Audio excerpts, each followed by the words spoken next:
Bueno, muchas gracias al Señor porque nos permite reunirnos en este día sábado, delicia, santo y agradable para el Señor. Así que luego de haberlo alabado, espero que cada uno haya cantado en sus casas este hermoso himno. Vamos ahora a repetir los mandamientos. Cada vez que el Señor ha permitido que esté con ustedes en este último tiempo, hemos repetido los mandamientos, porque en el Salmo 1 dice, bienaventurado el varón, que en la ley de Jehová, dice el versículo 2, está su delicia, y en su ley medita de día y de noche. Será como árbol plantado junto a corrientes de aguas, que da su fruto a su tiempo, y su hoja no cae. Todo lo que hace prosperará. Y también leemos en Apocalipsis, en el mensaje del tercer ángel, el capítulo 14, que menciona que allí está la paciencia de los santos, los que guardan los mandamientos de Dios y tienen la fe de Jesús. Así que en beneficio de aquellos que esta mañana no repitieron los mandamientos, y los que los repetimos, bueno, de nuevo, no va a estar de más, al contrario, vamos a repetir los mandamientos. Para quienes no lo saben de memoria, pueden buscar en sus Biblias el capítulo 20 de Éxodo, y a partir del versículo 2 encontramos los mandamientos. No tendrás dioses ajenos delante de mí. No te harás imagen ni ninguna semejanza de cosa que esté en las aguas debajo de la tierra. No te inclinarás a ellas ni las honrarás, porque yo soy Jehová tu Dios, fuerte y celoso, que visito la maldad de los padres sobre los hijos, hasta la tercera y cuarta generación de los que me aborrecen, y hago misericordia a millares de los que me aman y guardan mis mandamientos. No tomarás el nombre de Jehová tu Dios en vano, porque no dará por inocente Jehová el que tomare su nombre en vano. Acuérdate del día sábado para santificarlo.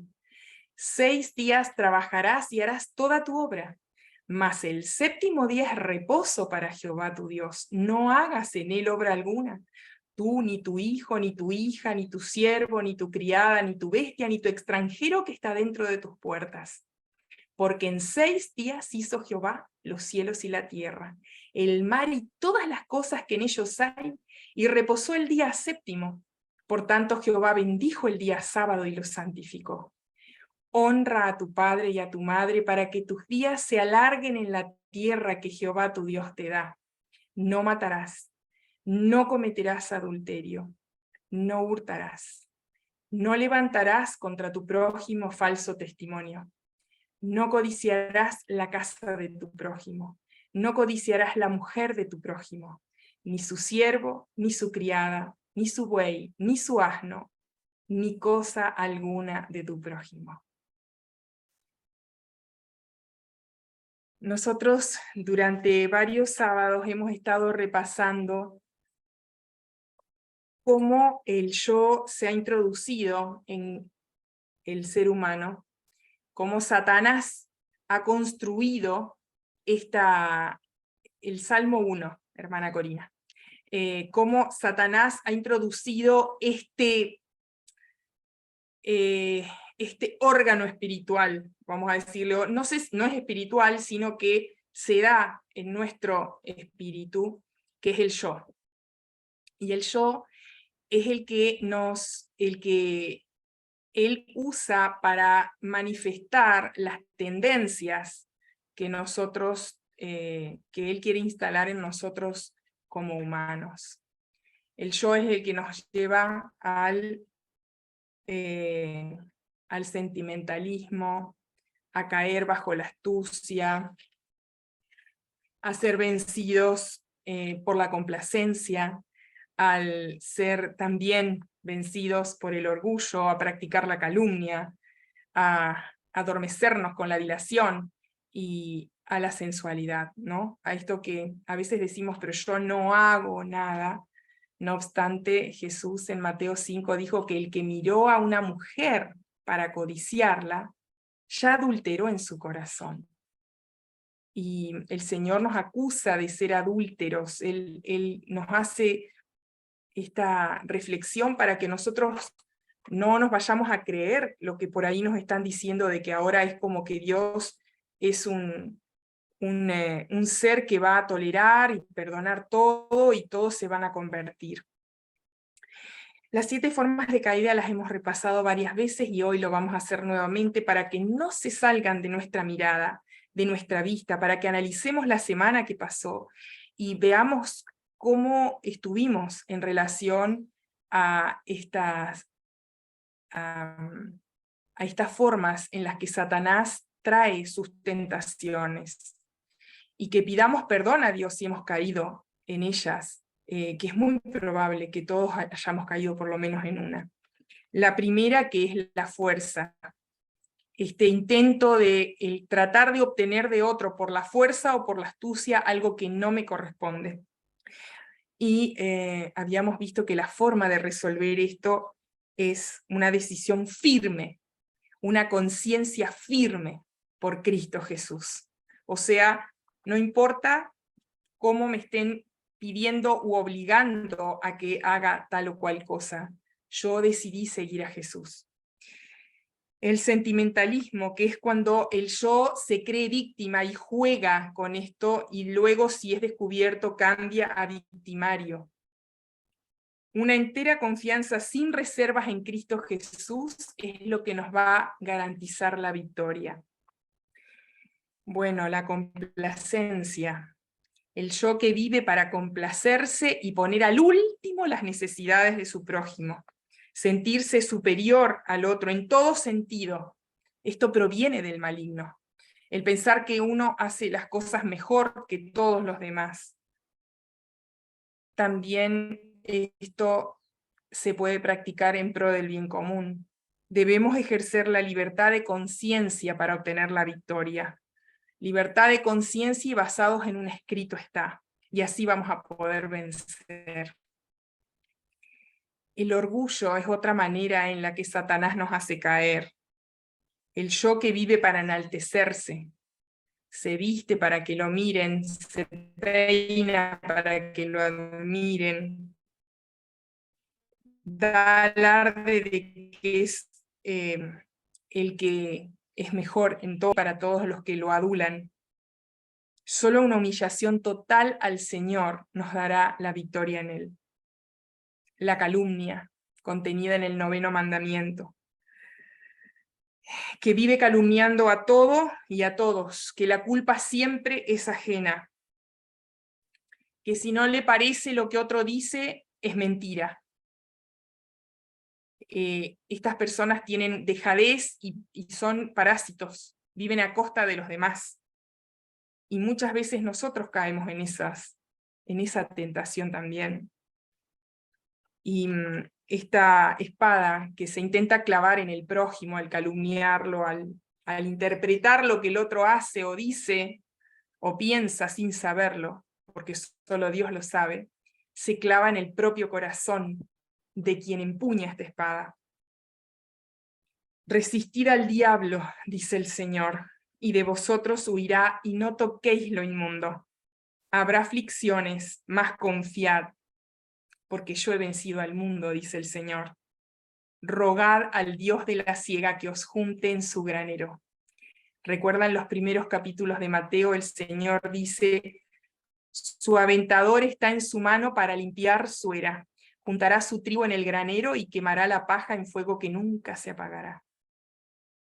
Acá el Señor nos dice claramente que Él está juntando el trigo porque nosotros estamos viviendo el fin. Y este es el momento en el que el Señor está juntando el trigo. ¿Qué vamos a hacer nosotros? ¿Vamos a vivir en la calumnia? Acá se nos asegura que si vivimos en la calumnia, si damos rienda suelta a hablar de los demás, entonces nosotros vamos a ser quemados en el fuego. Pero si nosotros le pedimos ayuda a Dios, le rogamos que nos junte en su granero y resistimos al diablo, entonces vamos a obtener la victoria en él. dilación, es la sexta forma de caída. Esta forma de caída adormece, ataca el pensar humano, lo adormece, de tal manera que el deber se ve como nebuloso, y las personas retrasan el cumplir el mandato celestial, ¿no? Que ya hemos hablado acá muchas veces, que es irnos al campo, vivir allá preparándonos, quitando toda mancha de nuestros caracteres, para que nuestros caracteres puedan ser aptos para recibir la lluvia tardía. Habíamos leído varios pasajes que nos hablan acerca de esto, ¿no? De que sin santidad nadie podrá ver al Señor. O el último versículo de Mateo 5 que dice: sed pues vosotros perfectos. Y entonces comentábamos que en el libro Eventos de los Últimos Días el Señor a través de su sierva dice en el capítulo La lluvia tardía que en ninguna mancha que tengamos en el carácter va a permitir que venga sobre nosotros la lluvia tardía, y que es deber de nosotros limpiar y vencer todos los defectos del carácter. Eso en colaboración al Espíritu Santo, pero nosotros tenemos que rogarle a Dios, gemir y clamar, como dice Ezequiel 9, de todos los que son sellados, frente a Dios, para que el Señor quite las abominaciones que hay en su pueblo. Lo primordial para los que dilatan siempre es último, y si todo no está exactamente como ellos quieren, no avanzan. Por lo tanto, no completan su labor diaria y critican al esforzado, al que está empeñándose con todo su ser en poder cumplir lo que Dios ha dicho, lo que el Señor ha mandado. Hay que orar sin cesar. Esa es la solución a esto: ayunar y buscar el rostro de Jesús. Es la única manera de poder dejar de estar dormido y despertar. ¿Recuerdan las vírgenes? Todas estaban dormidas, pero todas despertaron. Ese es el deseo y oración que anhelo ante el Señor para cada uno de nosotros. Y que despertemos, que estemos claros del tiempo en que vivimos, que podamos ver las señales, las cosas que están sucediendo.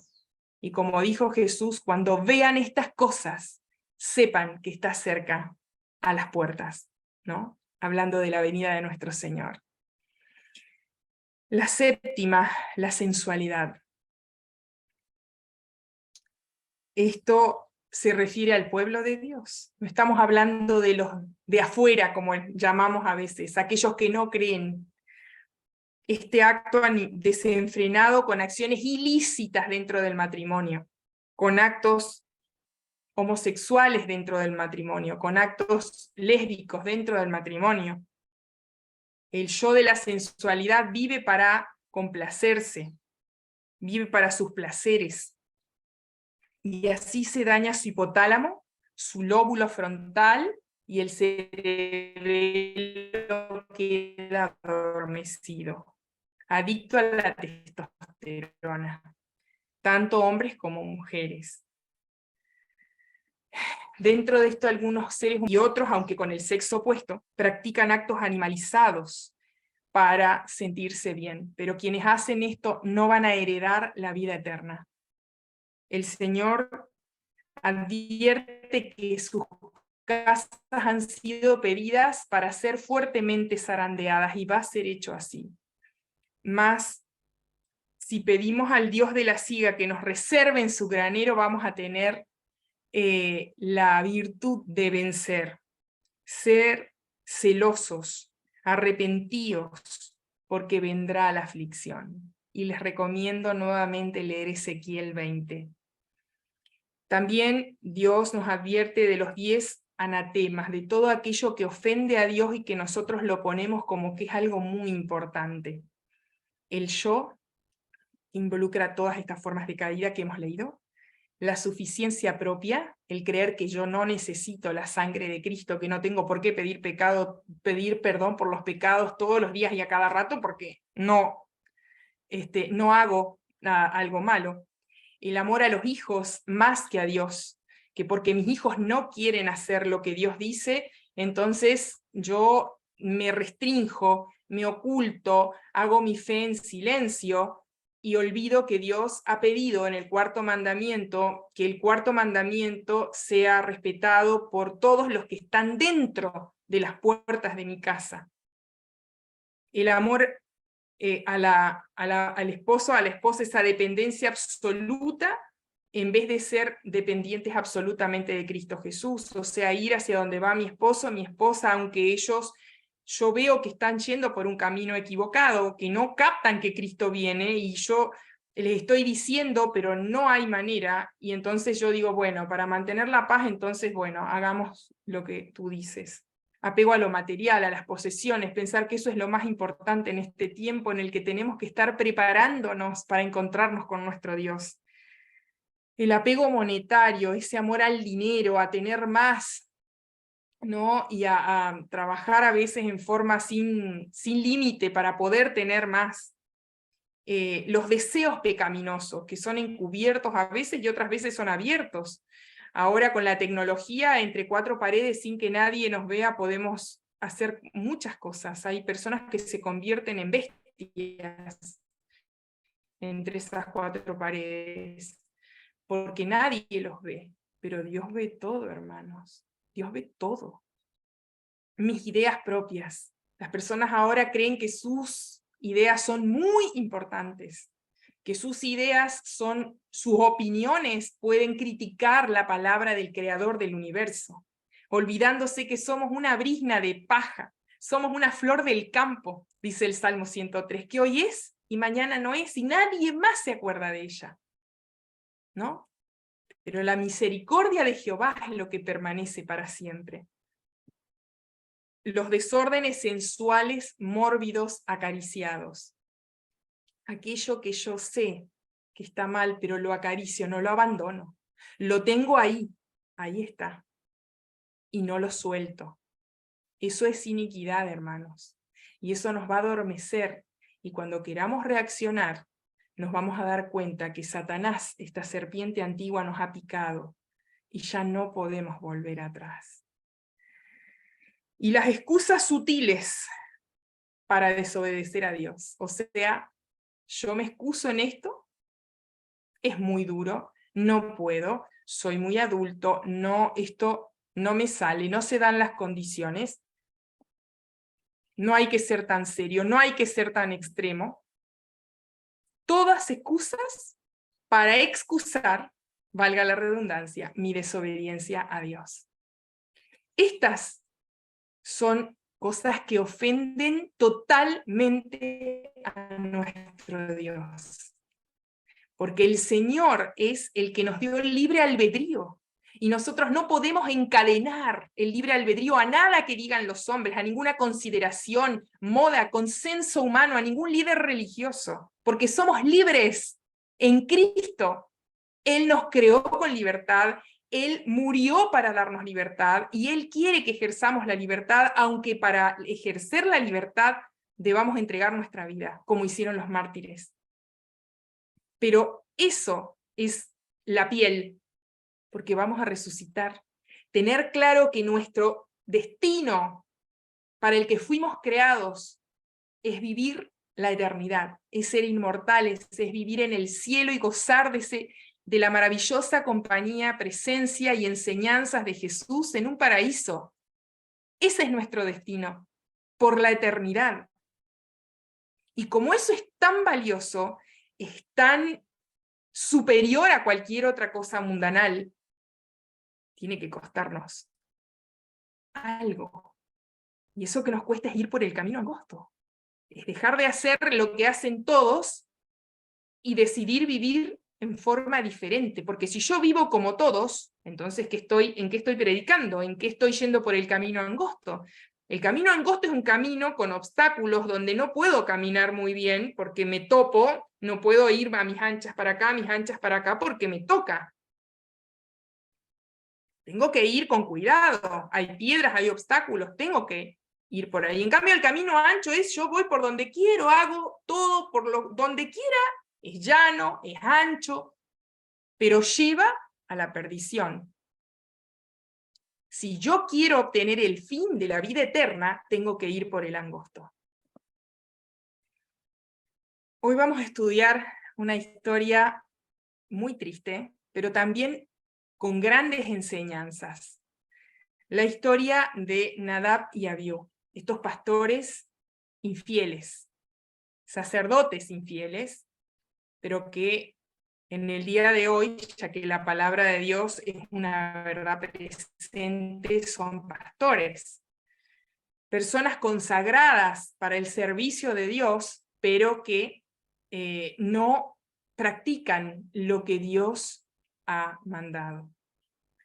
Y para esto vamos a tener como base, los que tengan el libro Patriarcas y Profetas, vamos a estudiar el capítulo 31, el pecado de Nadab y Abiú. Está basado en Levítico capítulo 10, 1 al 11. Vamos a comenzar leyendo la palabra de Dios en Efesios capítulo 5, versículos 6 al 11. Efesios 5, 6 al 11. Nadie os engañe con palabras vanas, porque por estas cosas viene la ira de Dios sobre los hijos de desobediencia. No seáis pues partícipes con ellos, porque en otro tiempo erais tinieblas, mas ahora sois luz en el Señor.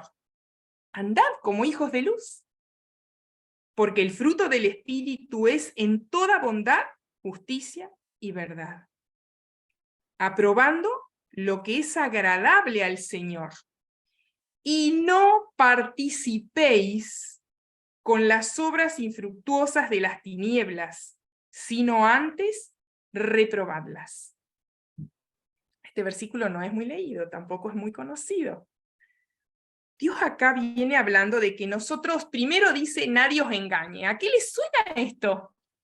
Miren que nadie los engañe. 3 veces lo dijo Jesús en Mateo 24 cuando hablaba de su venida. Miren que nadie los engañe. O sea que íbamos a vivir en un mundo en el que el engaño iba a ser la orden del día. Es hoy. Toda esta confusión que hay de que unos dicen que es desinformación, de que otros dicen que es la información oficial, de que unos dicen que se resisten, los otros no, que unos dicen que son oposicionistas, los otros no. O sea, es un engaño absoluto, de tal manera que cuando usted mira algo que antes parecía seguro, como un video, ahora uno tiene que preguntarse si esto será verdad o no, porque el nivel de engaño es tan grande que la confusión es el estado mental general. Y ustedes saben que la confusión precede a la locura, ¿no? Es el estado base para que precede a la locura. O sea que nosotros estamos camino a un estado mental de locura. Es a donde Satanás nos quiere llevar. La hermana Guay dice que si Dios no restringiera a Satanás, los demonios nos enloquecerían, nos desquiciarían, porque ese es su objetivo. Y ahora que vivimos el fin y que el Espíritu Santo se está retirando de la tierra, esto es una verdad absoluta y presente. Es presente. Entonces, acá dice exactamente lo mismo. Dicen, nadie os engañe. ¿Y con qué dice acá? Acá dice el método de engaño, ¿cuál iba a ser? Las palabras vanas. Algo vano, según el significado, es algo que se desvanece, que uno lo ve en el momento, pero que después se desvanece. Palabras que se desvanecen. Entonces, ¿cómo engañan? ¿Cómo iba a ser el engaño? ¿Cómo es el engaño? El engaño es que son las palabras. Palabras que en el momento se dicen, pero luego se desvanecen. Porque por estas cosas, o sea, por las palabras que se dicen y que después se desvanecen porque no tienen verdad, viene la ira de Dios sobre los hijos de desobediencia, o sea, sobre los que desobedecen, porque han ido tras esas palabras vanas. ¿Qué hace un hijo de Dios detrás de estas palabras vanas? ¿Qué hace ahí? Porque nosotros tenemos la palabra de Dios, esta palabra maravillosa que Dios nos ha dejado y por la cual nos podemos guiar para no ser engañados. Dice, no seáis partícipes en ellas. ¿Qué es participar? Si alguien me está diciendo palabras que se desvanecen, ¿cómo participo yo? ¿Y las estoy escuchando? Esa es mi participación. No tengo que participar. O sea que si alguien me dice palabras vanas, yo no las tengo que escuchar. Porque en otro tiempo de la tiniebla, sigue diciendo el versículo 8 de Efesios 5, pero ahora sois hijos de luz, andad como hijos, ahora sois luz, perdón, en el Señor, andad como hijos de luz. O sea, si yo tengo una luz, yo sé lo que Dios está diciendo, ¿por qué voy a aceptar que alguien me diga cosas que son engañosas? Que me diga palabras que se desvanecen, que son un engaño. Porque el fruto del Espíritu es toda bondad, justicia y verdad. No engaño, la verdad es lo contrario al engaño. ¿Y yo qué tengo que hacer? Andar como hijos de luz, dice el versículo 10, aprobando lo que es agradable al Señor. Eso sí yo lo puedo aprobar, eso sí yo lo escucho, las palabras de verdad, yo las escucho, yo me siento, las escucho, que alguien las habla, pero sé que son verdad porque las he comparado con la palabra de Dios. Y el versículo 11 dice, otra oración, no participéis con las obras infructuosas de las tinieblas. O sea, anden como hijos de luz, aprobando lo que agrada al Señor. Y no participen, o sea, de ninguna manera. Yo no puedo escuchar, no puedo mirar, no puedo darle tiempo, atención a alguien que me está hablando palabras engañosas, palabras vanas. Pero ahí no termina el versículo. El versículo continúa y dice, sino, o sea, en lugar de esto, ¿no? Un adverbio, antes de participar, ¿qué hay que hacer? Reprobadlas. Qué verdad incómoda. Reprobadlas. ¿A quién le gusta reprobar? En un siglo en el que está de moda tolerar todo, aprobar todo, ¿a quién le gusta dar palabras de reprobación, de reproche a alguien? ¿A quién? ¿A quién le gusta decir esto está mal? Reprobado es, no aprobaste el examen, estás mal, hiciste mal el examen, contestaste equivocadamente.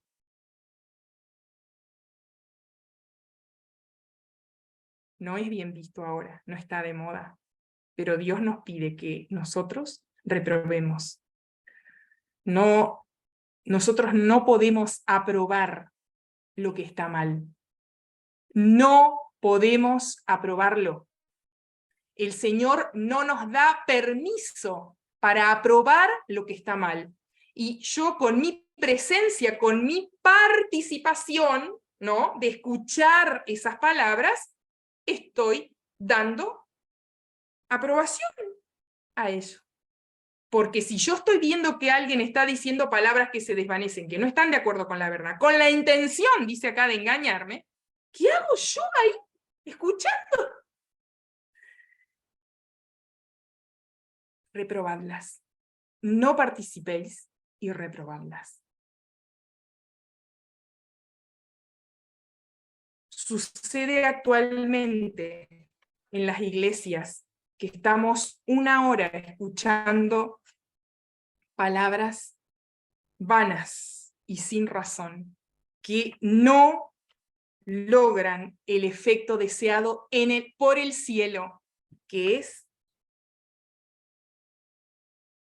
que nos preparemos para la venida de Cristo. Sucede actualmente que estamos ahí sentados participando, pero no se logra el objetivo del cielo porque eso es un engaño. Se intenta dar la sensación de que paz y seguridad y que Cristo nos va a cuidar cuando venga el tiempo, la prueba final de la que estamos a la puerta. Pero eso no es así, hermanos. Dice acá que por escuchar, el versículo 6 de Efesios 5, por escuchar palabras vanas de engaño, viene la ira de Dios, porque quienes hacen esto son hijos de desobediencia, o sea, no están obedeciendo al Señor.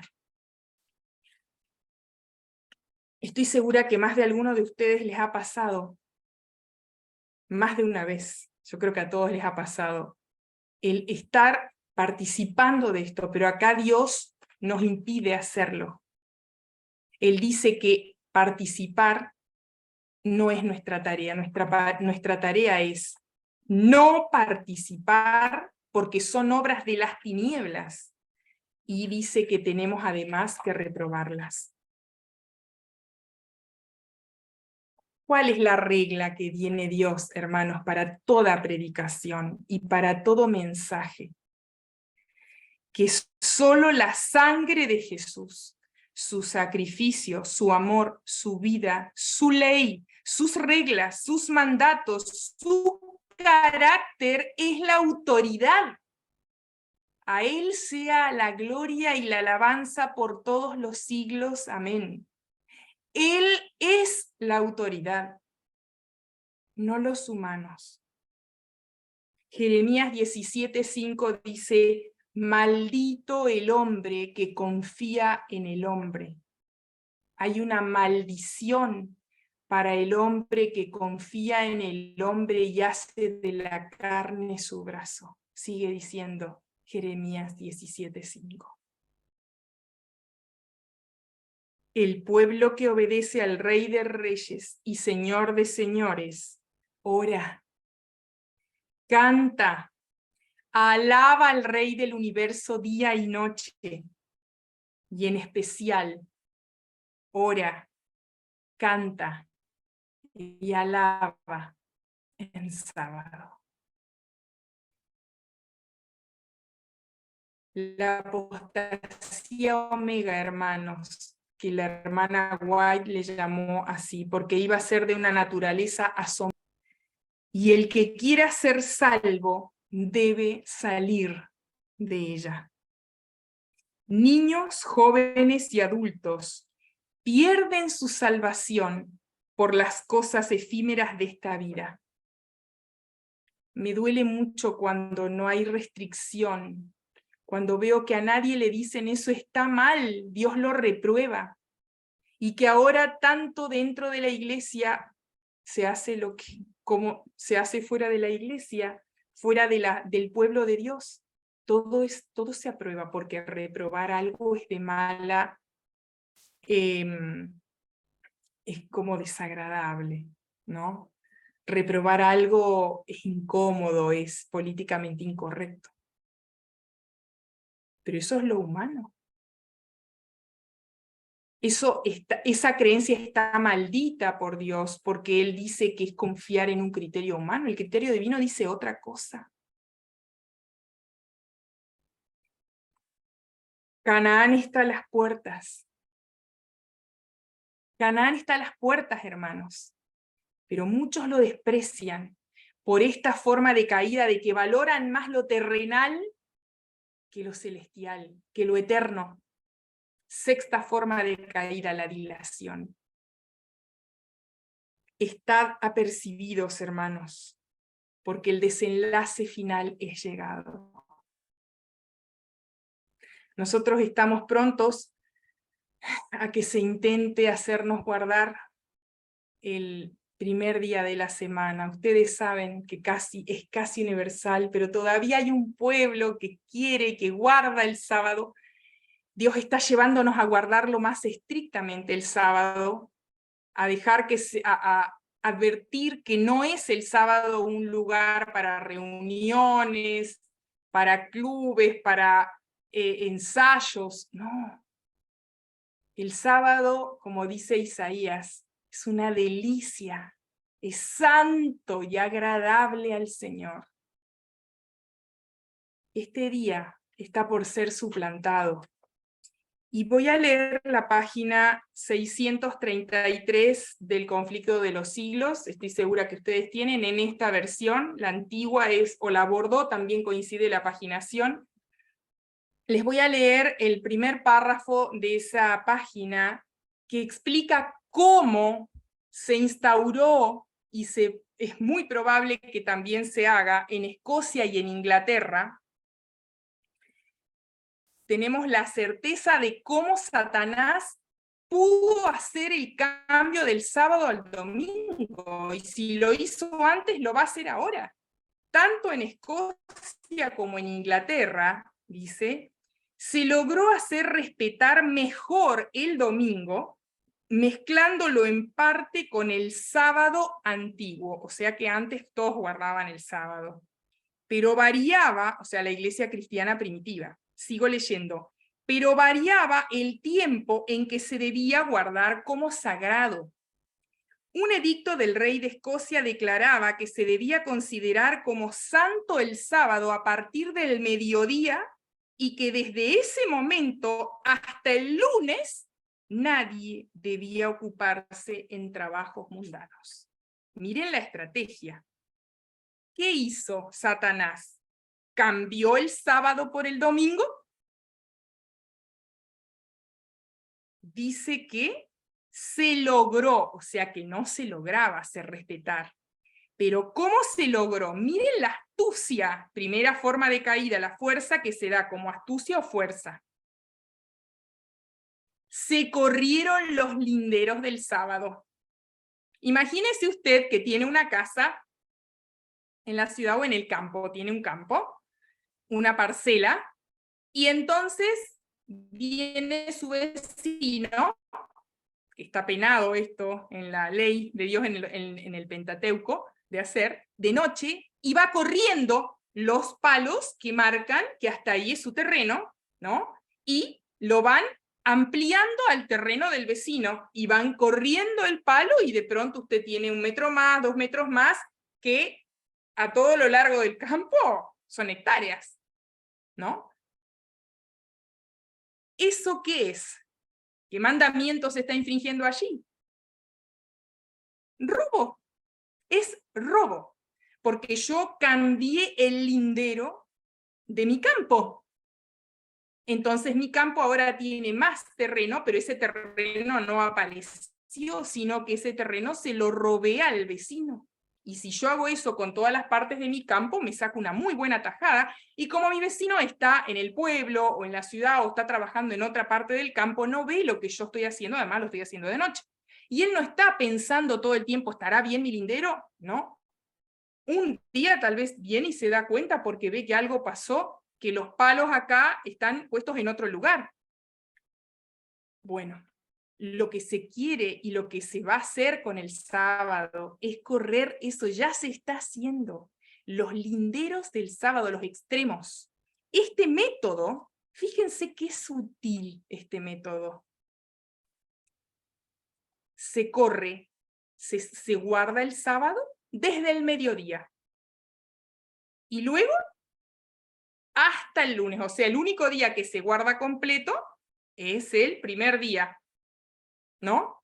Desde que aparecen las primeras estrellas, el sol ya se puso, y ahí empieza el sábado hasta que nuevamente el sol se puso, comenzó la oscuridad, ahí comienza con la oscuridad del siguiente día. Pero se guarda hasta el lunes, o sea, una nebulosa queda ahí. Total, como a Satanás mezclar el error con la verdad no le molesta, es Dios el Dios de la verdad. Satanás, recuerden quién es el Dios de la mentira con minúscula. Entonces, se mezcló, se logró engañar así a la gente que no concebía no guardar el sábado. Bueno, guarde, está bien, desde el sábado al mediodía. Se corrió el extremo del sábado. Se hizo comenzar el sábado después, y se lo hizo terminar mucho después. O sea, volviendo al ejemplo del campo, porque el sábado es un templo en el tiempo, es un espacio que Dios se reserva de tiempo, no de geográfico. Entonces, al poner un pie en el sábado, ¿no? Por eso Isaías 58 que dice, si retrajeres del sábado tu pie, o sea, si tú no pisas el sábado, yo te haré subir sobre la heredad de Jacob, ¿no? Y te llevaré a las alturas de la tierra. Pero el pie no hay que ponerlo. Y acá, ¿qué se hizo hacer al pueblo? Ponía el pie en el sábado. Y solamente lo empezaba a respetar desde el mediodía. Impresionante. Tengan en cuenta este párrafo, hermanos, porque muy pronto van a ver cómo esto se empieza nuevamente a ejercitar en este mundo en el que nosotros vivimos.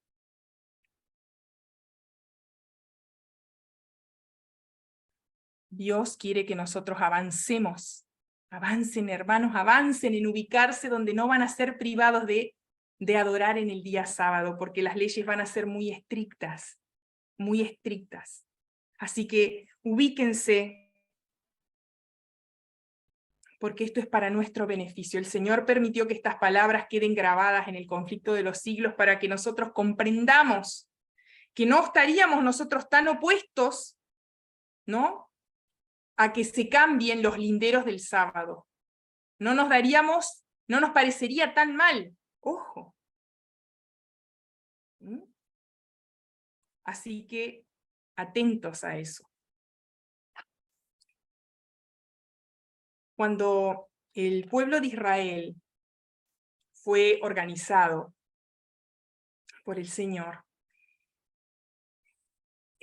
ustedes saben que ellos venían de ser una multitud de esclavos, estaban realmente degradados, muchos de ellos eran idólatras, y el Señor quería volverlos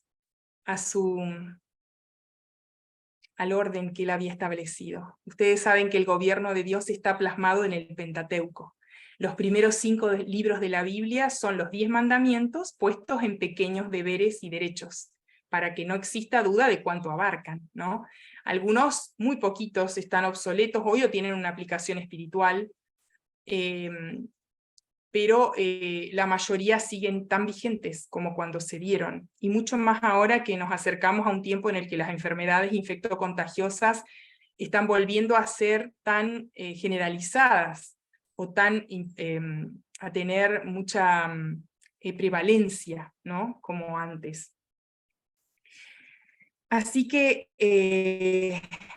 bueno, después que se dedicó el tabernáculo, Dios había dado las indicaciones de cómo hacer el tabernáculo, se consagraron los sacerdotes para su oficio sagrado. Estos servicios requirieron 6 días. 6 días estuvo preparando el pueblo y haciéndose servicios para la consagración de los sacerdotes, o sea, no era cualquier cosa. Y en cada uno de los días se hicieron importantes ceremonias. Al 8º día iniciaron su ministerio, después de todas estas ceremonias que se hicieron 1, 2, 3, 4, 5, 6 y 7 días. Ayudado por sus hijos, Aarón alzó sus manos y bendijo al pueblo. Todo se había hecho conforme a las instrucciones de Dios, y el Señor aceptó el sacrificio y reveló su gloria de una manera extraordinaria. ¿Cómo? Descendió fuego de Dios y consumió la víctima que estaba sobre el altar. El pueblo observó estas maravillosas manifestaciones del poder divino con reverencia y sumo interés.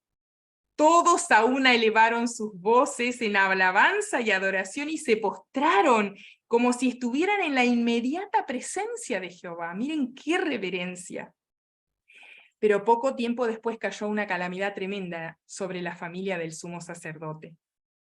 A la hora del culto, que se hacía a la mañana y a la tarde, cuando las oraciones y las alabanzas del pueblo ascendían a Dios, 2 de los hijos de Aarón tomaron cada uno su incensario, que era parte del servicio que tenían que prestar al Señor, y quemaron incienso para que subiera como olor agradable a Dios, pero violaron las órdenes de Dios. Ellos habían sido ordenados como sacerdotes, como pastores del pueblo de Israel. Y acá dice que ellos violaron las órdenes de Dios y usaron un fuego extraño, algo que parecería ser un detalle, ¿no? Como la fruta que comió Eva y que hizo comer a Adán. Parece un detalle, pero fíjense ustedes, hermanos, que Dios es Dios estricto. Estos detalles nos hacen comprender que a nosotros se nos ha tergiversado el carácter divino. El Señor es estricto, ¿no? Si no fuera estricto, no podríamos confiar en su justicia. Durante años a mí me tocó trabajar con niños abusados sexualmente. Y para mí era un tremendo consuelo el saber que Dios iba a hacer justicia en esos pequeñitos que casi nadie se daba cuenta, que casi nadie veía que estaban siendo abusados. Me alentaba la justicia divina, porque la justicia humana es como trapo de inmundicia y muy pocas veces se podía lograr la condena del abusador. Pero yo confiaba en la justicia divina. Si Dios no fuera estrictamente justo, entonces, ¿qué pasaría con estos niños? O sea, Dios no podría hacerle justicia porque parece un detalle. Pero Dios, hermanos, es estricto. Y acá dice que estos pastores, estos sacerdotes, violaron las órdenes de Dios usando fuego extraño. Vamos a reemplazar la palabra pastores por sacerdotes para que nosotros podamos entenderlo en el tiempo presente. Ellos se valieron de un fuego común, un fuego que Dios no había encendido, porque Dios era el que había encendido el fuego del santuario. Ese era el único fuego que podía usarse para prender el candelabro en el santuario. Pero ellos usaron un fuego común. No había sido encendido por Dios. Y el Señor había dicho que en el incensario de los sacerdotes, en el incensario de los pastores, solamente podía haber ese fuego, el fuego encendido por el Señor. Por este pecado salió fuego de la presencia del Señor, que ustedes saben que estaba en el lugar santísimo, y los devoró a la vista del pueblo. ¡Wow! Qué impresionante debe haber sido ver a 2 pastores consumiéndose en fuego, hermanos. Después de Moisés y Aarón, Nadab y Abiú ocupaban la posición más elevada en Israel. Habían sido especialmente honrados por el Señor, pero su transgresión no debía disculparse ni considerarse con ligereza. Todo aquello hacía su pecado más grave, porque los hombres que reciben más luz son más responsables también delante de Dios. Ellos eran príncipes en Israel, habían ascendido al monte, habían estado con los 70 ancianos cuando Dios dio la ley en el Sinaí, habían gozado de la comunión con Dios. Y habían morado a la luz de su gloria, entonces no podían, como yo estoy acá, soy superior y puedo hacer lo que quiera, ¿no? No debían creer que porque Dios los había honrado, no los iba a castigar estrictamente por su iniquidad. Esto, dice la sierva de Dios, es un engaño fatal. Es un engaño fatal creer que Dios me va a perdonar porque yo tengo un puesto honrado delante de los hombres. La gran luz y los privilegios otorgados demandan reciprocidad, que deben manifestarse en una virtud y santidad correspondientes a la luz recibida.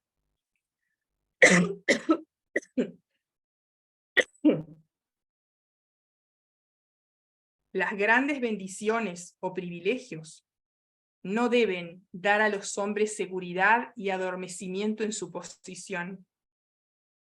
Nunca se deben dar el permiso para pecar, ni para aprobar el pecado en otros. Y no deben creer que por ser favorecidos por Dios, ellos, el Señor va a pasar por alto, que Él no va a ser estricto con ellos. El Señor es estricto con todos, pero con quienes ocupan puestos de más honra, Él es estricto a la altura de la honra que ellos tienen. Todas las ventajas que Dios concede son medios para que se manifieste más entusiasmo y ardor en la adoración y la alabanza a nuestro Padre Celestial. Para Él sea la honra y la gloria.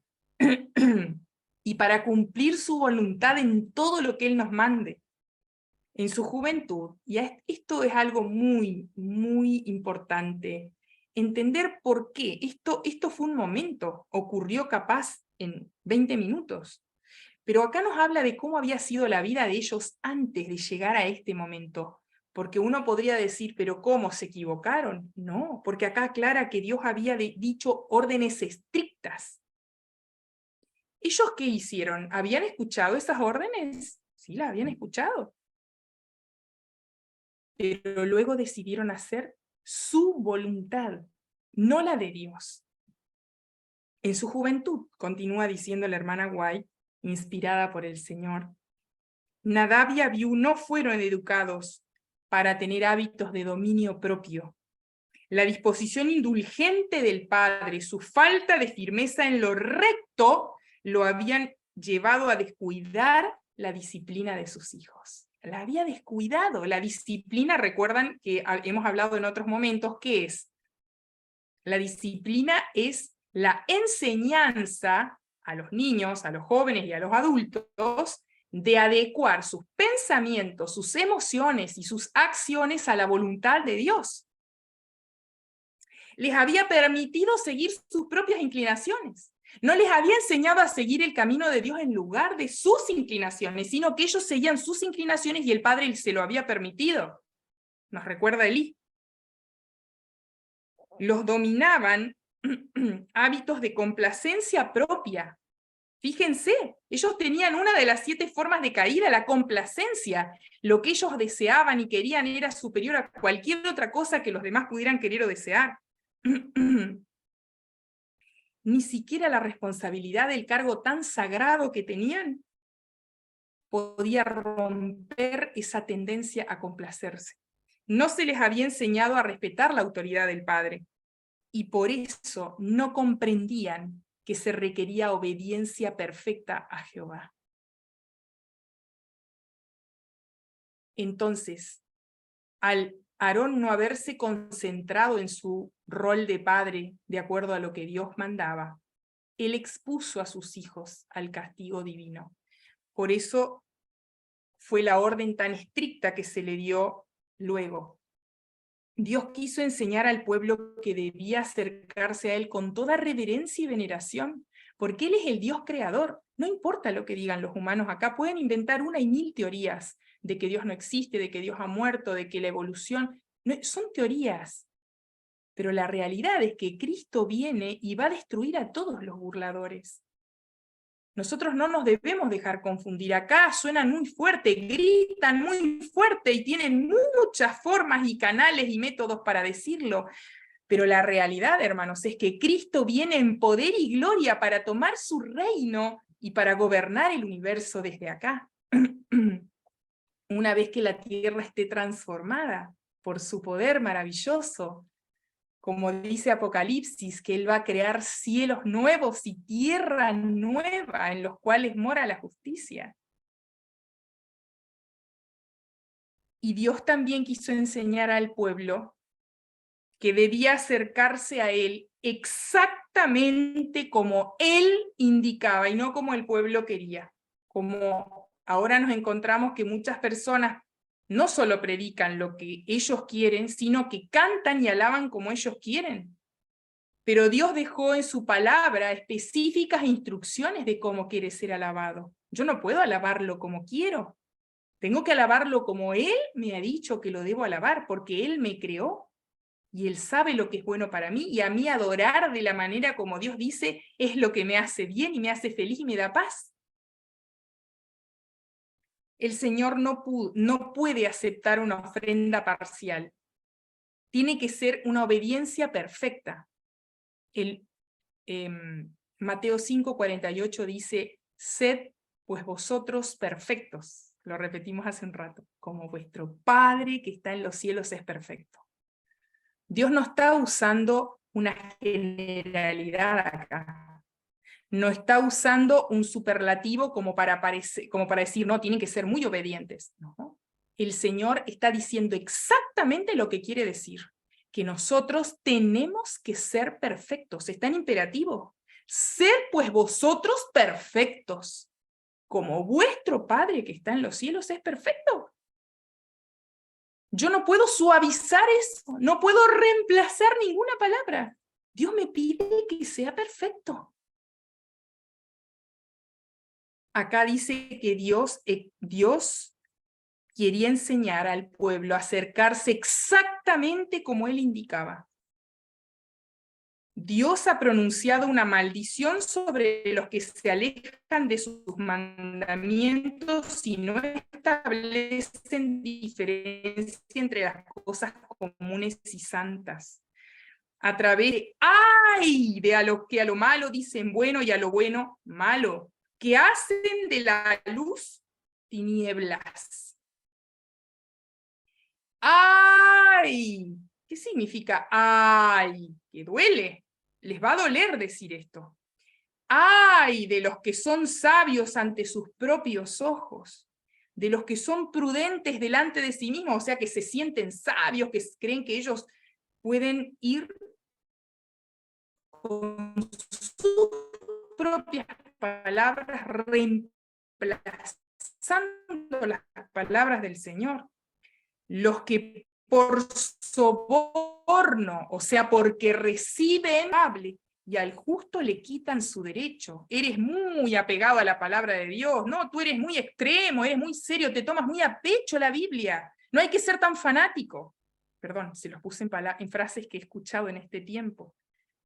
Porque desecharon la ley de Jehová de los ejércitos y abominaron la palabra del Santo de Israel. Esto es lo que Dios ve. Que para todos aquellos burladores, los que por soborno, porque reciben algo, declaran al culpable justo, desecharon la ley de Jehová. Nadie, continúa diciendo, se engaña a sí mismo con la creencia de que una parte de los mandamientos de Dios no es esencial, porque se hace culpable de toda la ley. Nadie se engañe pensando que Dios aceptará un sustituto en reemplazo de lo que Él ha ordenado. El profeta Jeremías dijo, ¿quién puede decir que algo sucede sin que el Señor lo mande? Y otra versión dice, tanto los bienes como los males vienen porque el Altísimo así lo dispone. Todo lo dispone Dios, porque si Él lo permite, bueno, Él lo está disponiendo, porque Él podría impedirlo si no lo quiere. Pero Él todo lo hace con un propósito. Él convierte en bendición. El principio que Él tiene es el de Romanos 8:28. A los que aman a Dios, todas las cosas les ayudan a bien. Dios no ha puesto ningún mandamiento en su palabra que los hombres pueden obedecer o desobedecer a voluntad sin sufrir las consecuencias. Al contrario, en Gálatas 6:7, ¿qué dice el Señor? No se engañen, nadie se burla de Dios. Todo lo que el hombre sembrare, cosechará. Esa es la regla divina. Pero hay algunos que se engañan y dicen, no, yo voy a hacer esto, pero quiero la vida eterna y el paraíso y la mansión en el cielo. Pero Dios acá les dice, no se engañen, nadie se burla de Dios, porque como Dios me ve transparente a mí, yo no lo puedo engañar. Si el hombre elige cualquier otro camino que no sea el de la estricta obediencia, encontrará, como dice Proverbios 14:12, que su fin son caminos de muerte. Entonces Moisés dijo estas palabras a Aarón, Eleazar e Itamar, los hijos restantes que le quedaban. No descubráis vuestras cabezas, ni rasguéis vuestros vestidos en señal de duelo para que no muráis, ni se levante la ira sobre toda la congregación, pues el aceite de la unción de Jehová está sobre vosotros. Aarón guardó silencio. No podía mostrar tristeza por la muerte de los hijos y él guardó silencio. ¿Qué más dice la sierva de Dios? La muerte de sus hijos, aniquilados sin ninguna advertencia, por un pecado terrible le llama, a haber hecho una cosa fuera del mandato de Jehová, le llama pecado terrible.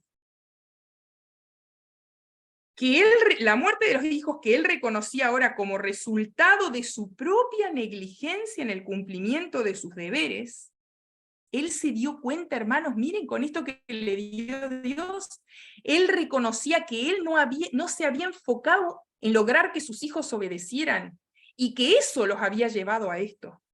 Lo entristeció angustiosamente, pero no expresó sus sentimientos. No debía hacer ninguna manifestación de dolor que demostrara compasión por el pecado. No debía actuar en forma que pudiera inducir a la congregación a murmurar contra Dios. O sea, Dios había hecho justicia y él debía acatarla. Era difícil, hermanos. Todos los que tienen hijos saben perfectamente que era muy difícil lo que se le pidió a Aarón. Pero él obedeció. Él obedeció, hermanos. Y Dios nos pide lo mismo a nosotros. El Señor sabe lo que es la muerte de un hijo, porque él mismo lo sufrió. Y él sabía exactamente lo que le estaba pidiendo a Aarón. El Señor mide y prueba cada prueba antes que nosotros la pasemos para ver si la vamos a poder soportar. El Señor quería enseñar a su pueblo a reconocer la justicia de sus castigos para que otros temieran. Había en Israel algunos a quienes la amonestación de este terrible juicio podría evitar que abusaran de la tolerancia de Dios, hasta el extremo de que ellos también se perdieran. La amonestación divina se hace sentir sobre toda falsa condolencia hacia el pecador que trata de excusar su pecado. Dios no quiere que nadie excuse su pecado, porque si alguien excusa su pecado está diciendo, yo no necesito de la sangre de Cristo. El pecado adormece la percepción moral, de tal manera que el pecador no comprende la enormidad de su transgresión. Por eso Dios, leímos recién, en participar con el pecado. Nada. Y sin el poder convincente del Espíritu Santo, permanece parcialmente ciego sobre su pecado. Es deber de los siervos de Cristo enseñar a estos descarriados el peligro en que están. Es deber. No decir, no importa, hermano, usted, bueno, es que tengo que estudiar el postítulo en sábado. Bueno, Dios comprende. No, hermanos. Dios comprende es una frase que se gestó en el taller de Satanás. El Señor entiende nuestra tristeza, nuestro dolor, pero no entiende que nosotros nos levantemos contra Él en rebeldía haciendo lo que nosotros queremos y no lo que Él ha dicho. Los que destruyen el efecto, es deber entonces de los siervos de Cristo enseñar a estos descarriados el peligro. Tienen que decirle, están en peligro, arrepiéntanse. Pero los que dicen, no, no importa, destruyen el efecto. Fue muy severo contigo el que te dijo esto. No, Dios entiende. Los que destruyen el efecto de la advertencia, cegando los ojos de los pecadores para que no vean el carácter y los verdaderos resultados del pecado, lo que hacen es oponerse directamente a la obra del Espíritu Santo.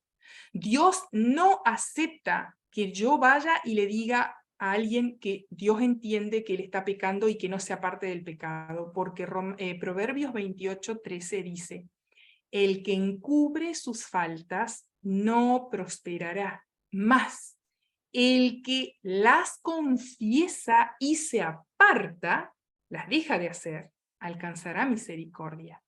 Pero el que no las confiesa y no se aparta, no. Se entiende, se sobreentiende del versículo.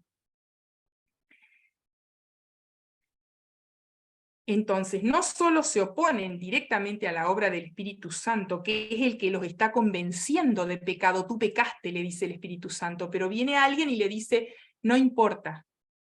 O se aceptan diezmos de personas que se sabe que están en infracción ante el Señor trabajando en sábado, por ejemplo. Sus empresas, ¿no? Eso no se puede, eso no está admitido por Dios, es una abominación para el Señor.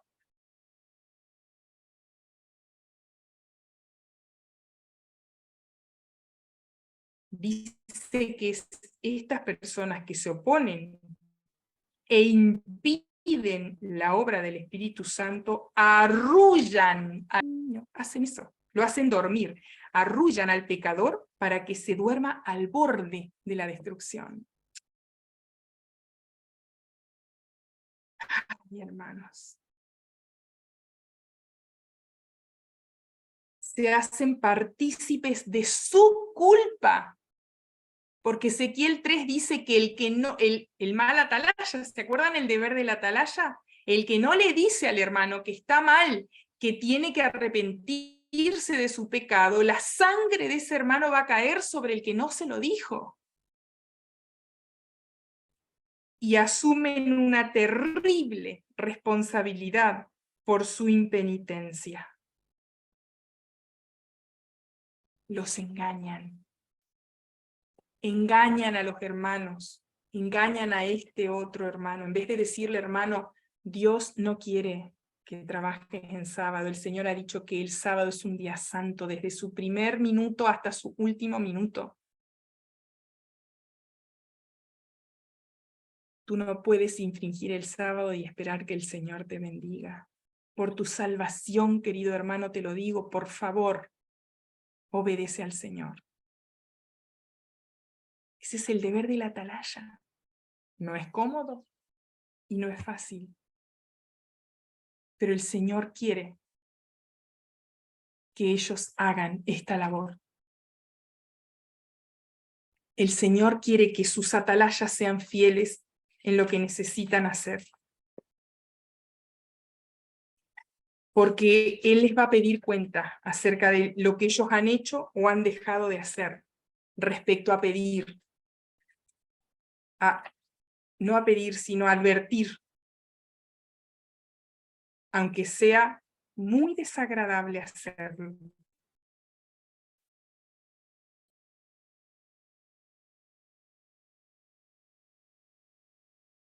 Nunca habrían cometido Nadab y Abiú su fatal pecado si no se hubieran intoxicado parcialmente con vino. Hasta eso tampoco se les había enseñado, que ellos no debían tomar alcohol. Ellos tomaban, acá dice que tomaban, y a partir de ahí Dios puso como estatuto perpetuo, que no se debía hacer, pero eso ellos ya lo sabían, ¿no? Ellos ya lo sabían, que no podían tomar alcohol, ellos son templo del Espíritu Santo.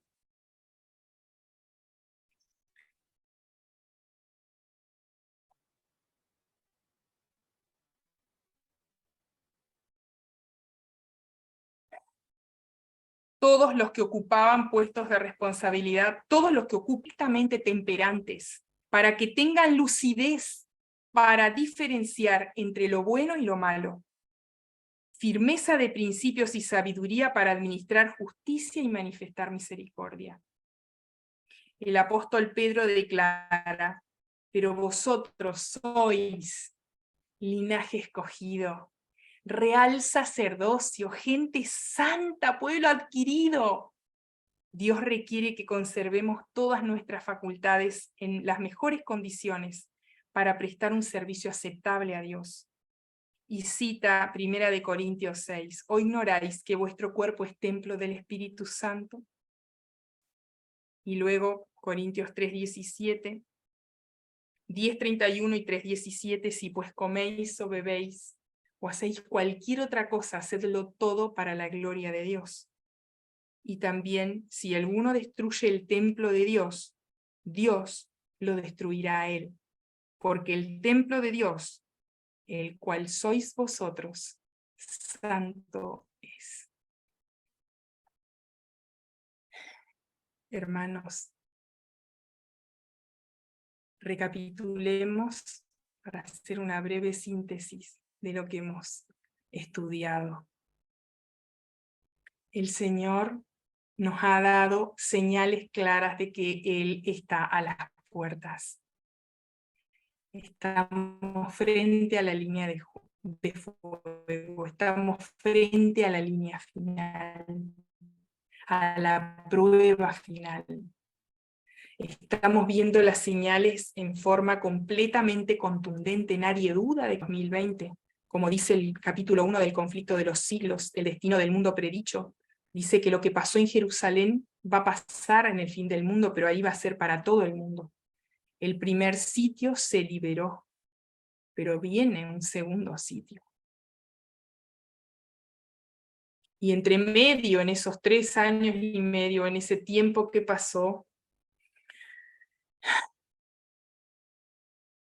muchos se quedaron para ver qué pasaba. ¿Vieron las señales? ¿Vieron las señales? Y entonces dijeron, 3 grupos se despertaron ahí, en esas señales, ¿no? El primero que dijo, bueno, es la señal, tenemos que salir, y el tiempo es ahora. El segundo grupo dijo, es la señal, pero veamos cómo siguen las cosas, porque todo se ve bastante bien, veamos cómo se va dando. Y el tercer grupo, que desoyó la voz de Dios, que principalmente fueron los líderes, ellos ignoraron la señal divina y creyeron que en vez de venir la destrucción, como Cristo les había dicho, ahí venía el tiempo en el que ellos podían gobernar y hacerse cargo o ser los importantes en este mundo o estar al lado de los muy importantes. ¿A qué grupo perteneces tú, querido hermano, querida hermana? ¿Qué grupo? El Señor nos está llamando, el Señor no quiere que ninguno se pierda. Él está dando mucho tiempo, está teniendo mucha paciencia, mucha misericordia. El Señor es tremendamente misericordioso. Y Él llama y llama una y otra vez. Prepárate para encontrarte con tu Dios. Desde el tiempo de Amós se viene repitiendo esta premisa, este llamado. Prepárate para encontrarte con tu Dios. Muchos están hoy en el valle de la decisión. Cada uno tendrá que decidir. Y el tiempo es hoy. Ya no hay más tiempo. Ya las señales están cumplidas, hermanos. Ya vivimos la homosexualización mundial. Y en Lucas 17 dice que que el tiempo final iba a ser como Sodoma y Gomorra.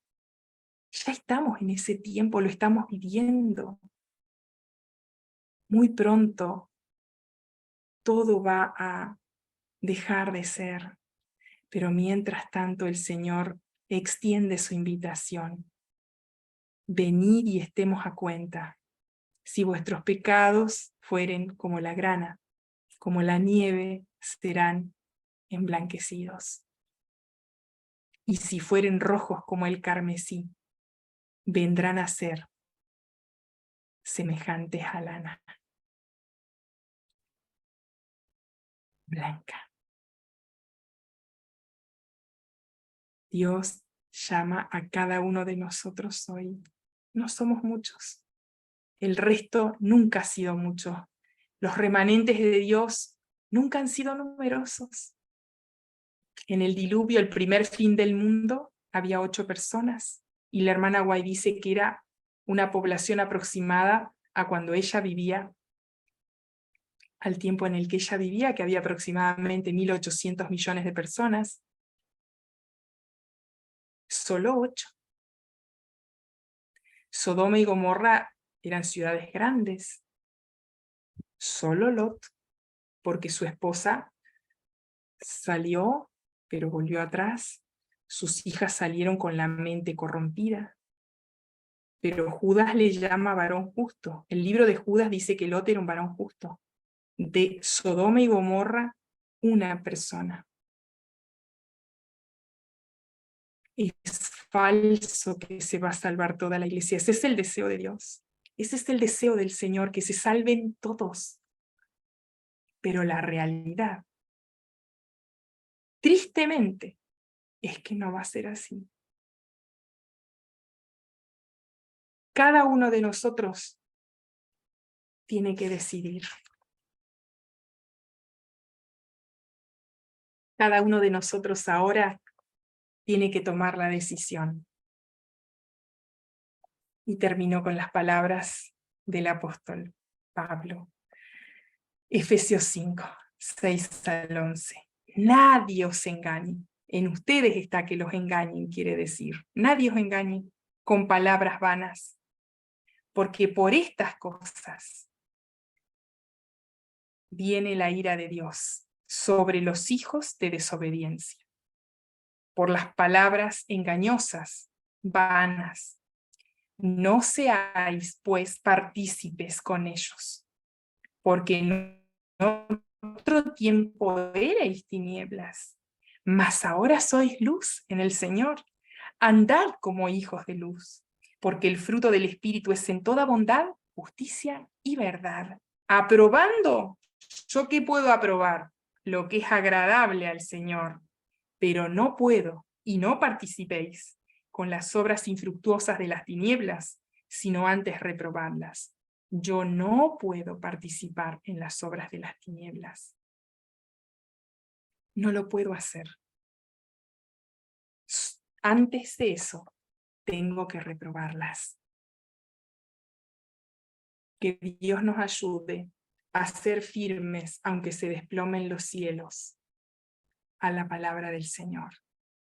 Que no importa que se nos burlen, que no importa que se opongan, que no importa que nos vituperen, que no importa que nos persigan, que nosotros nos mantengamos fieles, aún así dice Jehová. Los voy a invitar a ponernos de rodillas, queridos hermanos, para orar, los que pueden hacerlo.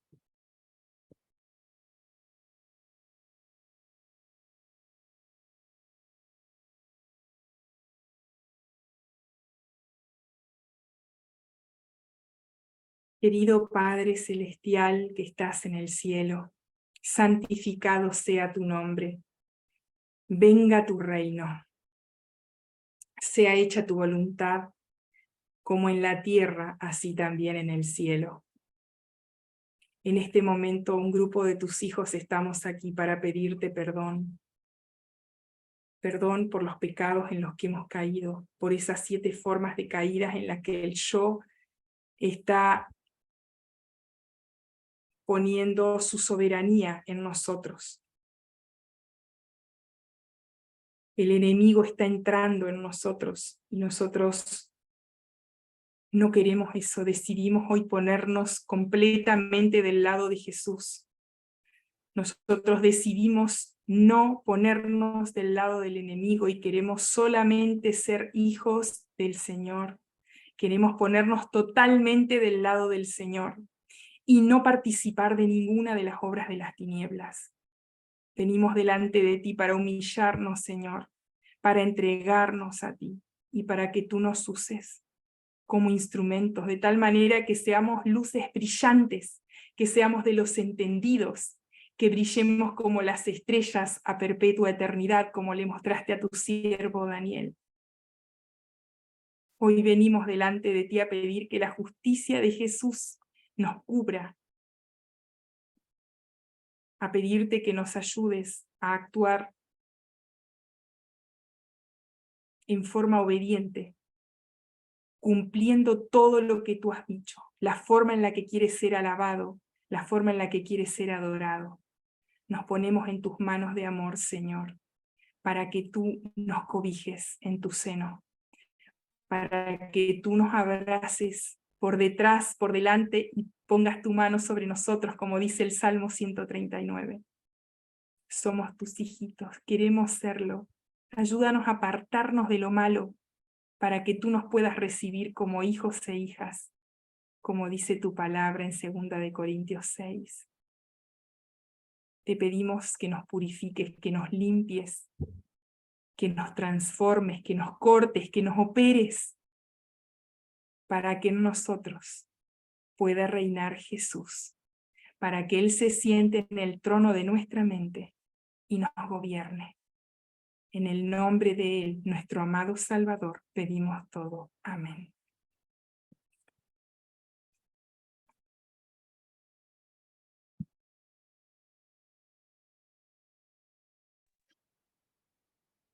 Damos gracias al Señor por este mensaje tan completo.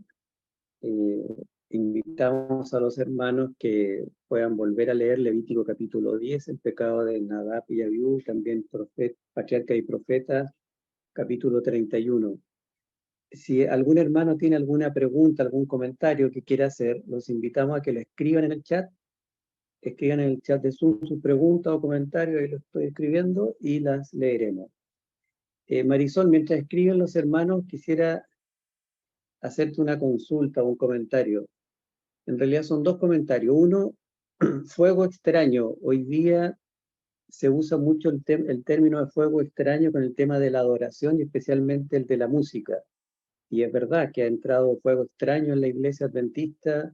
Se permite, con tal que la letra sea cristiana, se permite cualquier tipo de ritmo, instrumento, y no se hace diferencia entre lo santo y lo profano. Pero ¿será que fuego extraño es solamente eso o también porque el pecado de Nadab y Abiú fue que no obedecieron al Señor?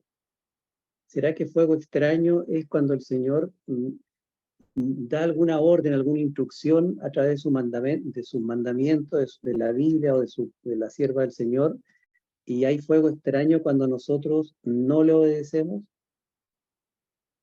No sé si me voy a entender con la pregunta. Sí, sí. Bueno, acá en el libro Patriarcas y Profetas dice que el fuego extraño, la única característica que tiene es que Dios no lo encendió.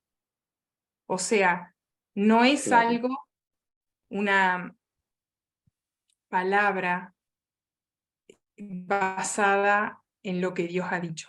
Se pueden tomar pasajes de las Escrituras, pero su significado no es el que Dios le quiere dar en su palabra, porque la interpretación de la Biblia tiene que hacerse con su sentido manifiesto, dice la hermana White, cuando explica las formas de interpretación en el conflicto de los siglos, ¿no?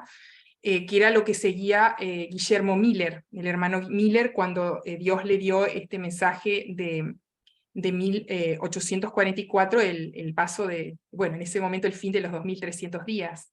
Entonces, un fuego extraño es el que yo interpreto algo no con su sentido de acuerdo al texto, ni con el sentido que tiene en otras partes de la Biblia, sino que yo armo un mensaje que proviene de mí, y entonces intento ponerlo, unir versículos para mostrar esa postura que es mía, no de la palabra de Dios. Entonces un fuego extraño es algo, un fuego que nació de ellos. Ellos, dice acá, encendieron el fuego, siendo que, dice, cada uno tomó su incensario y quemaron incienso.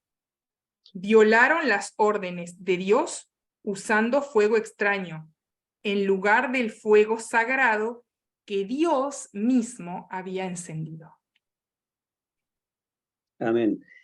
¿Y será que fuego extraño hoy día, Marisol, también es, porque tú leíste aquí en Patriarca y Profeta, la página 329, y lo copié en el chat, Dios no ha puesto ningún mandamiento en su palabra que los hombres puedan obedecer o desobedecer a voluntad sin sufrir las consecuencias?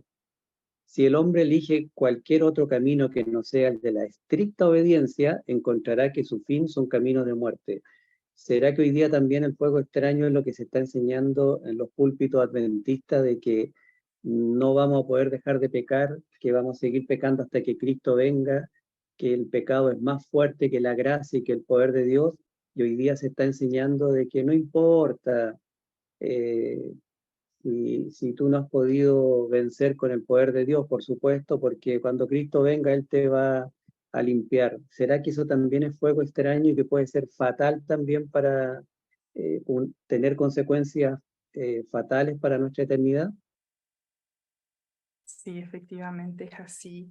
O sea, el Señor lo ha dejado bien claro, esto de que yo no puedo elegir de la Biblia lo que a mí me parece o lo que me es cómodo o me parece atractivo, sino que Dios ha dejado su palabra, que es un compendio completo, en la que el hombre no ha tenido participación más que dejarse inspirar por el Espíritu Santo, pero la palabra de Dios ha sido redactada, vamos a decir así, por el Espíritu Santo. Él ha puesto ideas, pensamientos en la mente de los hombres y ellos las han escrito con sus propias formas literarias, pero estas verdades provienen del Espíritu Santo. Por eso, aunque se ha intentado tirar por tierra las verdades de la Biblia, es una unión tan perfecta que eso no se puede hacer. Quiero animar a los hermanos a leer el capítulo 33, las acechanzas del enemigo, del conflicto, de formas en las que el enemigo se mete en nuestros púlpitos, porque esto no habla no es el conflicto para las personas que no son creyentes, es para los creyentes, para advertirles el tiempo en el que vivimos y de lo que va a venir, ¿no? Y de cómo actuar. Y ahí habla de los engaños impresionantes, que si ustedes lo empiezan a leer se van a dar cuenta que van a poder ir haciendo una lista y hacerle un visto, porque todas las cosas ustedes van a ver que están ocurriendo exactamente ahora. Así que los invito a que hagan ese estudio del capítulo 33 de El conflicto de los siglos, ¿no? Claro, Perdonen, está con otros títulos, pero yo les voy a leer el título que tiene en este conflicto, se llama Ardides del gran enemigo. y dentro de esa acechanza o engaños del enemigo, Marisol, te fijas que Nadab y Abiú cometieron ese acto, dice lo que tú leíste, nunca habrían cometido Nadab y Abiú su fatal pecado si antes no se hubiesen intoxicado parcialmente bebiendo mucho vino, o sea, se habían emborrachado con el vino. Quizás nosotros no bebamos el vino del jugo de la vid, ¿ya? Pero sí también podemos caer en el peligro de emborracharnos y de beber del vino de Babilonia, y cuando hablo de Babilonia no solo me refiero a las doctrinas falsas de la Iglesia romana, Iglesia católica y apostólica, sino que también emborracharme con el vino que el mundo me está ofreciendo, porque hoy día estamos siendo bombardeados, como tú mencionaste al principio, y qué importante es lo que también se dijo de estar atento para no ser embriagado con ese vino que nos está ofreciendo el mundo y no caer en el pecado de Nadat y Abiú. Exactamente, así es. Sí, así es. Pero nosotros tenemos que pensar que acá, antes de que ellos bebieran, dice que ellos estaban dados a hábitos de complacencia propia. O sea, lo que le falta, Claro. el pecado de ellos en realidad era la complacencia, que ellos consideraban sus gustos por encima de los deberes frente a Dios. Dice que ellos no tenían dominio propio, o sea, que ellos hacían lo que querían sin ponerse un límite, decir esto está mal, no lo puedo hacer. Entonces el tomar fue como el acto en que marcó su fin, pero no era algo que practicaran en forma ocasional, era una forma de vida, la complacencia propia. Ellos se daban como los hijos de Elí, ¿no? Que ellos hacían todo lo que ellos querían, ¿no? Hasta tenían relaciones sexuales con las mujeres ahí al lado del tabernáculo, dice. O sea, era una cosa, pero terrible. Y entonces eso es algo muy importante de notar, que la complacencia era la forma de caída de estos hombres que habían sido desde niños y jóvenes criados de una manera no estricta. Por eso Dios quiere que nosotros a nuestros hijos los criemos en forma estricta, con ternura, pero con firmeza. Ternura y firmeza son las columnas de la crianza divina. O sea, no porque yo te quiero, voy a permitirte que tú hagas lo que quieras. Al contrario, el plan de Dios para nuestra vida es este, y tenemos que aprenderlo y adecuarnos a él, ¿no? Esa es la premisa que tenemos los que somos padres. Que nuestros hijos no sueñen con lo que sueña el mundo, que nuestros hijos no anhelen los logros que anhelan los que no creen. Pero ahora tenemos que los hijos de nosotros anhelan lo mismo que los demás. No sé en qué diferiría lo que preferimos. Dios en 1890 nos mandó a vivir en el campo, nuestros hijos deberían anhelar, pero eso no ocurre, lamentablemente no ocurre con nuestros hijos. Eso deberían nuestros hijos anhelar, tener vidas de agricultores, pero nuestros hijos anhelan lo mismo que todos los otros.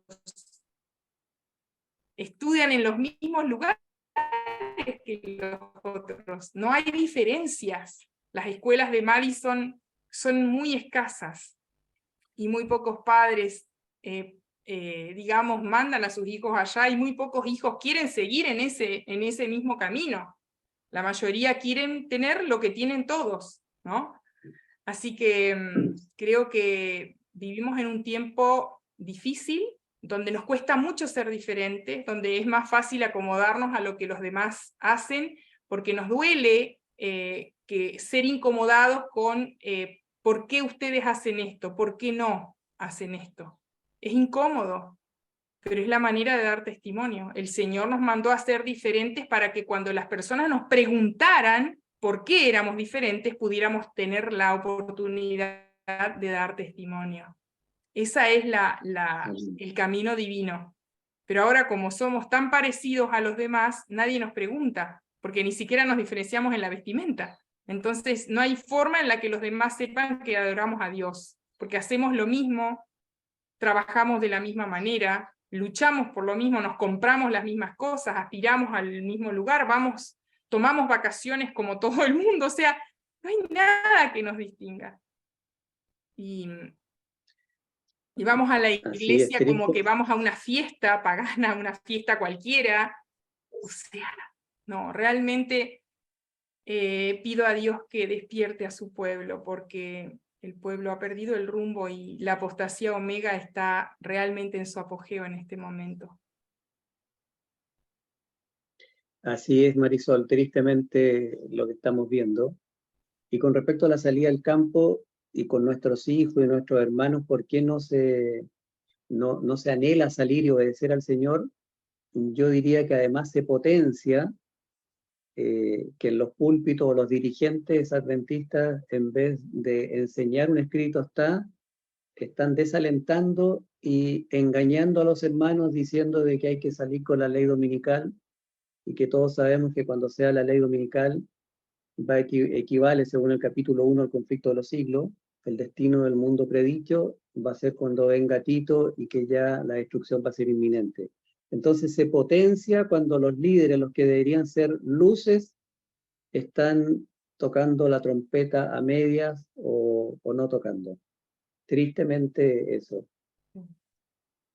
No sé si tienes algún comentario respecto a eso, Marisol. No, o sea, es lo triste, digamos, que es la huida, ahí es la huida, no es la salida. Los que salieron en el año 66, cuando vino Sestio Galo, no fueron los mismos que, o sea, no salieron de la misma manera que los que habían salido antes, ¿no? Cuando uno hace caso a Dios, tiene el privilegio de que lo hace en paz, pero huir, el verbo huir, no incluye paz, incluye angustia, desesperación y sufrimiento.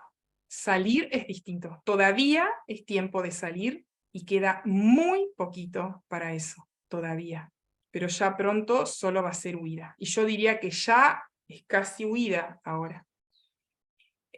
Antes de pasar a otro comentario, quería contestarle a la hermana Corina que no tengo libro escrito.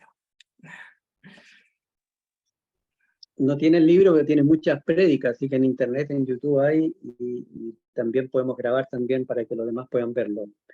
Parece que no hay más preguntas. El último comentario que por lo menos yo quisiera hacer, a menos que alguien quiera escribir alguna pregunta, aunque el mensaje fue muy claro, la sierva del Señor dice que en el fuerte pregón el mensaje que se va a dar es el mensaje de los 3 ángeles, y dice que es un mensaje de advertencia al mundo, donde se le advierte a no recibir la marca de la bestia. Y acá, en lo que tú leíste, el capítulo 31 de Patriarca y Profeta, dice: es deber de los siervos de Cristo enseñar a estos descarriados el peligro en que están, los que destruyen el efecto de la advertencia, como que hoy día se minimiza y no asustemos a los hermanos, no digamos, no importa, no juzguemos, como tú lo explicaste claramente, hoy día se tolera todo, incluyendo el pecado. Dice: los que destruyen el efecto de la advertencia, cegando los ojos de los pecadores para que no vean el carácter y los verdaderos resultados del pecado, a menudo se lisonjean de que en esa forma demuestran su caridad o su amor al final, que no es amor, está claro. Pero lo que hacen es oponerse directamente a la obra del Espíritu Santo de Dios e impedirla. Arrullan al pecador para que se duerma al borde de la destrucción. Se hacen partícipe de su culpa y asumen una terrible responsabilidad por su impenitencia. Muchísimos han descendido a la ruina como resultado de esa falsa y engañosa condolencia. Patriarca y Profeta, página 329. Mira, Claro, porque Raúl, es impopular. ¿Sí? mira, ahí ¿Sí? quería, justo en este momento que tú leíste la última frase, porque tenemos un complemento más para Efesios 5. Acá dice: muchos han muerto, digamos, en la muerte eterna, por esta falsa y engañosa condolencia. Entonces ahí podemos llevarlo también a Efesios 5, 6, que decía que nadie los engañe con palabras vanas. ¿Cuáles son? Acá está diciendo: engañosa y falsa condolencia. O sea, se conduelen del hermano: no, hermano, es muy difícil, yo sé que es difícil, usted no lo puede hacer, Dios entiende. Esa condolencia es un engaño. Acá dice falsa y engañosa. Están engañándolo al condolerse. Parecen palabras bonitas, suenan muy bien, me acomodan, no me incomodan para nada, me encanta que me arrullen, que me digan sí. Pero lo que Dios dice que es engañoso, se desvanece, falso y te lleva a la ruina eterna. ¿Realmente quieres que te arrullen así? Te están engañando.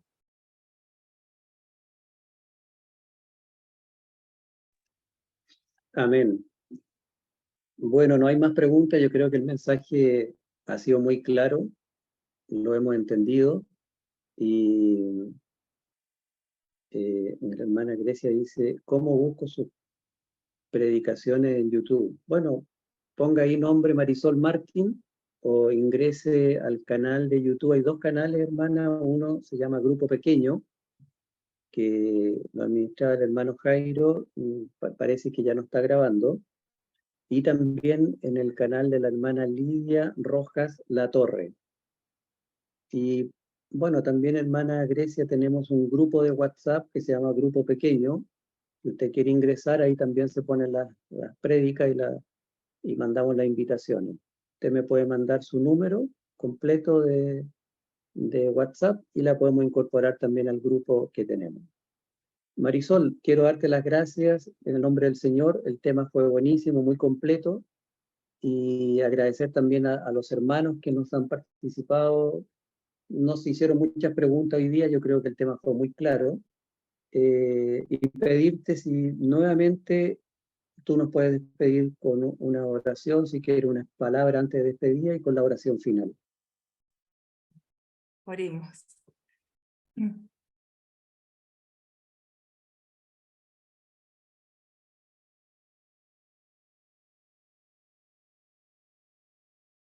Querido Padre que estás en el cielo,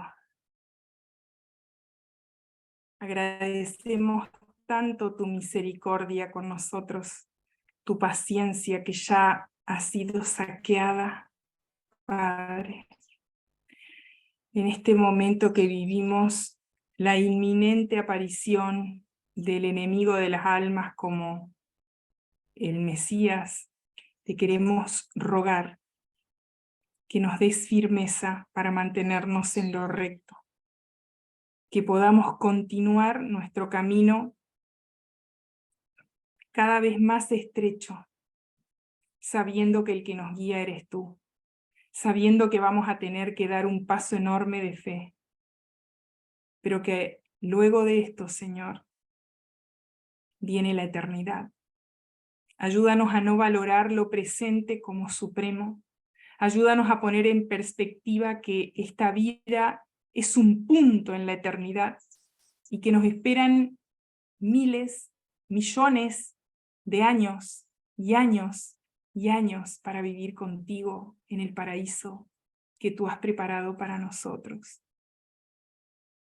Te pido, Señor, que podamos caer de rodillas delante de ti y pedirte perdón por los pecados, que podamos hacer esto cada día para poder estar a cuentas contigo, que tú nos des el Espíritu Santo, que nos muestre los pecados que hemos cometido, aquellos que no te hemos pedido perdón, para que podamos estar a cuentas contigo, porque tú has dicho que una mancha que tenga nuestro carácter y nos va a impedir la entrada al cielo. Que cada día caminemos detrás de las huellas de Jesús, haciendo exactamente lo que Él nos ha dicho. Que la palabra de Dios sea nuestra regla suprema de vida, que no la reemplacemos por nada, que no escuchemos a nadie que nos haga dudar de tu palabra, que tergiverse tus verdades, que no participemos de la obra engañosa de las tinieblas, sino que nos apartemos y que los amonestemos, que los reprendamos. Danos el valor para ponernos de tu lado, aunque se desplomen los cielos. Anhelamos tu abrazo, el que das a tus hijos, a tu resto, a tu remanente que se mantiene fiel y firme a pesar de estas olas turbulentas que tratan de sacudir de un lado para el otro. Que en este zarandeo, Padre Celestial, podamos quedar guardados en tu granero celestial. En el nombre de Jesús. Amén.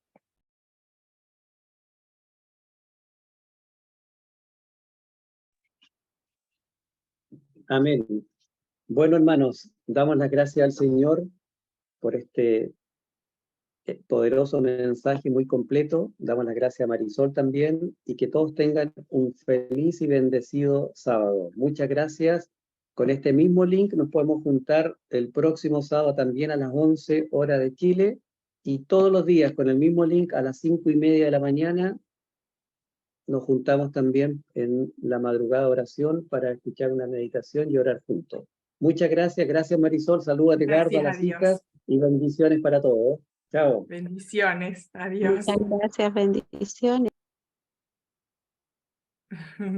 Gracias, hermana Corina. Gracias, hermana Carmen. Gracias a Dios.